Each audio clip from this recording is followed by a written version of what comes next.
We're going to pick up with a brief economic history, starting from Adam Smith. I'm going to tell the story of how classicists evolved into marginalists, the neoclassicists, and then came the Keynesians, along with a variety of other heterodox economic thinkers, though the school distinctions aren't so meaningful these days. Even though the story starts chronologically, it will eventually take on a thematic structure. Classicists such as Smith were focused on theories of value and distribution, given the Industrial Revolution was upsetting previous economic understandings. David Ricardo developed Smith's labor theory of value in terms of wages, which were earned by labor, rents, which were earned by landowners, and profits, which were earned by the owners of capital. These thinkers were focused on value as relating to the costs of production. Another group of classicists were considering value in terms of consumer benefit, or utilitarianism. Jeremy Bentham brought us the concept of economic utility, where different economic choices would provide the consumer with different levels of happiness.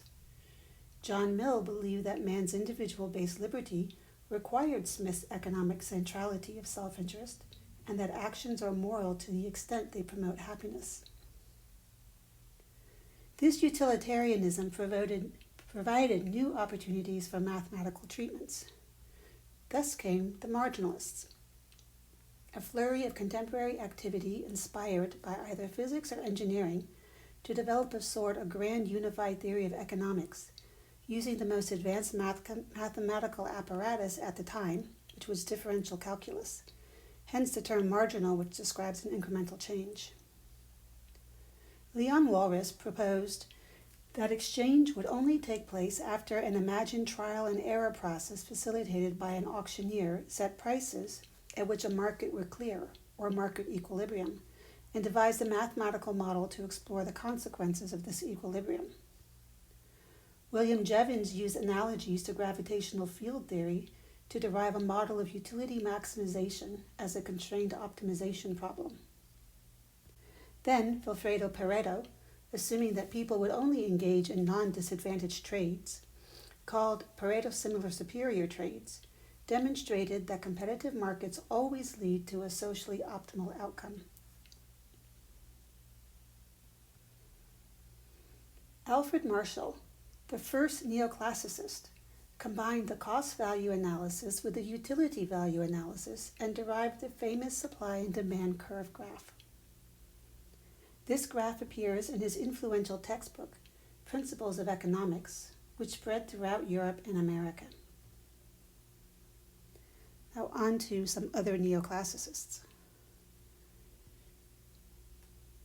John Keynes is perhaps the most famous economist after Smith and Marx. He worked on macroeconomic theories regarding employment and monetary policy, was deeply involved in economic policy between the 20th century European wars, and had a vision for a global economy with a single currency, as well as for the future of work and society. John Hicks applied the supply and demand apparatus to investment or savings and liquidity preference or money supply to produce the ISLM curves. Paul Samuelson reframed utility theory in terms of preferences and rational actors, and Robert Solow added a theory of economic growth consistent with all of this previous theoretical development. Thus formed the foundation of a physical science-based mathematical apparatus to understand all of economics in terms of rational expectations, maximization, and equilibrium. Alongside the strictly neoclassical activity, other thinkers with a slightly heterodox view were successfully publishing their theories. Joan Robinson brings us the economics of imperfect competition and the term monopsony to describe single buyer scenarios.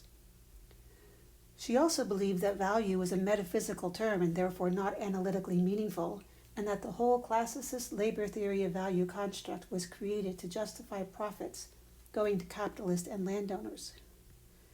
Hyman Minsky explored the inherent instability of capitalist finance, which manifests crises known as Minsky moments. We'll also talk more about his survival constraint, which describes the importance of adequate cash flows later on. The Austrian school is characterized by its strong support for economic individualism. Joseph Schumpeter is famous for coining creative destruction and viewed economic dynamics as long-term cycles of creation, technological change, resistance to that change, and the emergence of new firms that can adapt to change. Friedrich Hayek is best known for his ardent support of libertarianism, free market economics. He describes economics as a complex adaptive system, though not quite in those words, but his conclusion is that we'll never understand the economy, so we shouldn't try to interfere with the invisible hand. Otherwise, we will likely become the modern-day equivalent of serfs without any agency. At this point, I'm going to leave conventional school definitions, and I'm going to group interested thinkers into convenient themes according to their work. First, what I'm calling the social theorists.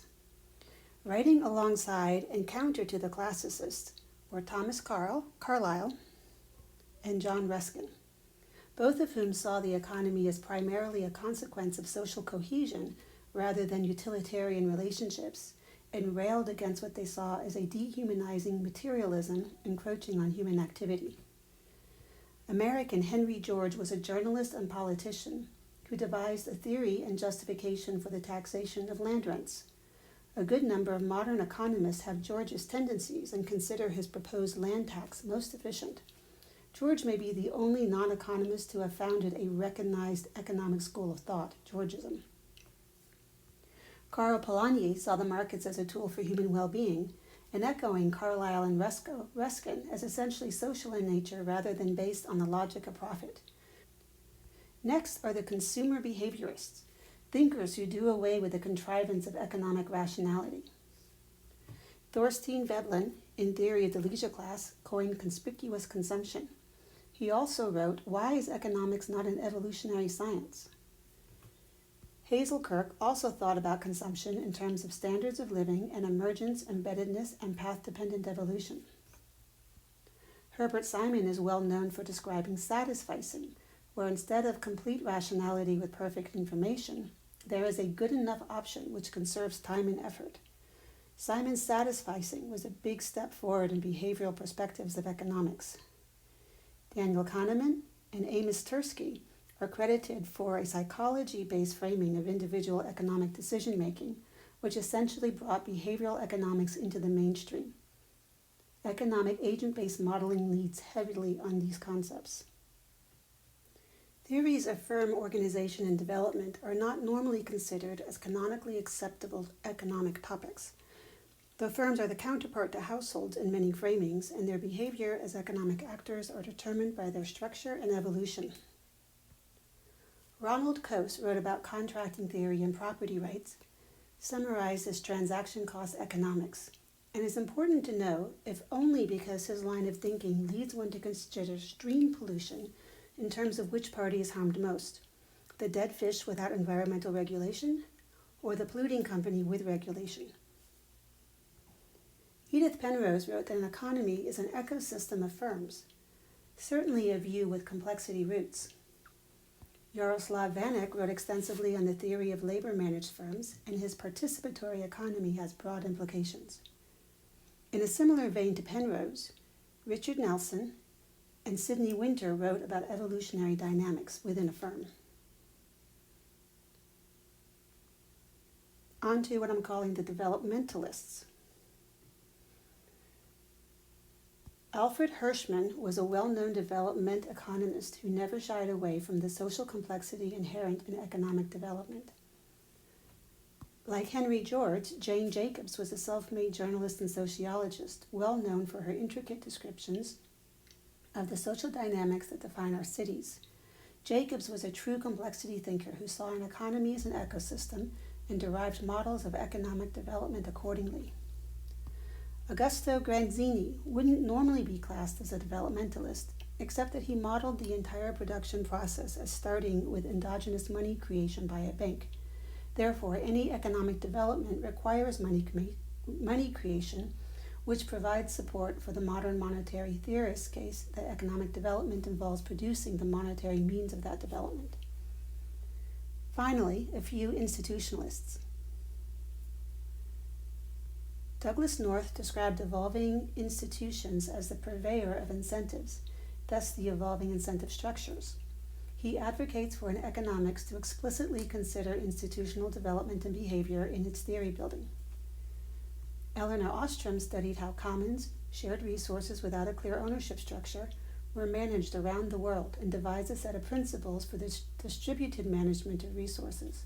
Ostrom's law states, a resource arrangement that works in practice can work in theory, and if it doesn't, the theory is lacking. Hopefully you've seen that the past encompasses a variety of economic ideas, some of which were clearly what we call complexity perspectives, and all of which emerge within the social and political context of a given time.